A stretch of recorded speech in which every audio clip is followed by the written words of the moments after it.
Somos Eternos. Viemos para cá há 7.000 anos. Para proteger os humanos dos deviantes. Por que não ajudaram a enfrentar o Thanos? Ou em qualquer outra guerra ou coisa terrível da história? Fomos instruídos a só interferir em conflitos humanos que envolvessem deviantes. Por quem?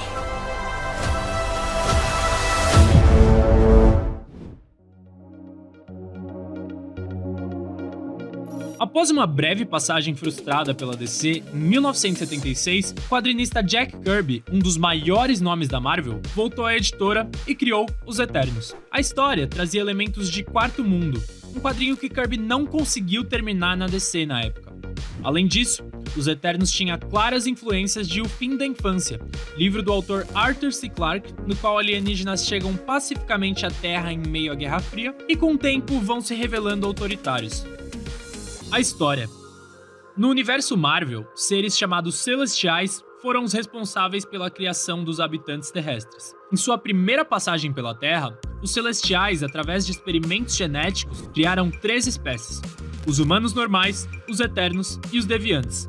Tanto os Eternos quanto os Deviantes são extremamente poderosos e quase imortais. Diferente dos Deviantes, que possuem aparências mais monstruosas, os Eternos parecem humanos. Enquanto os Eternos lutam pela paz e têm o propósito de proteger a Terra, os Deviantes, seus antagonistas, têm como ambição dominá-la. Após a criação das espécies, os Celestiais saíram da Terra e, ao voltarem um período depois, extinguiram os Deviantes.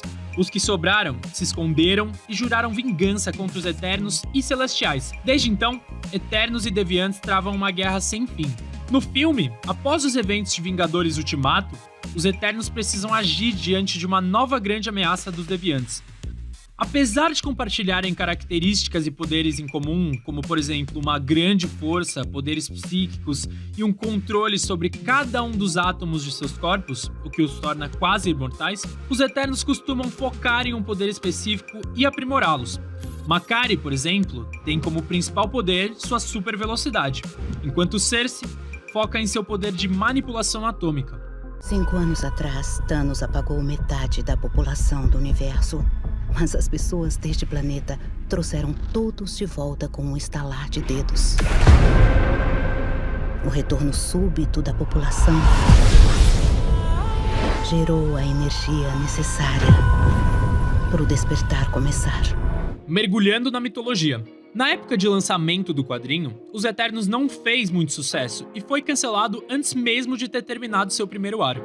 Apesar disso, a franquia trouxe conceitos interessantes que abriam diversas possibilidades para o universo Marvel, como por exemplo a ideia de que parte dos deuses de civilizações antigas eram na verdade Eternos. Além disso, a história estabeleceu que haviam Eternos e Deviantes espalhados por todo o universo. Em uma das diversas batalhas travadas entre esses seres, Eilars, conhecido como Mentor, acabou na devastada lua de Titã, onde reconstruiu aquele planeta. E por lá, conheceu uma outra Eterna chamada Suiçã.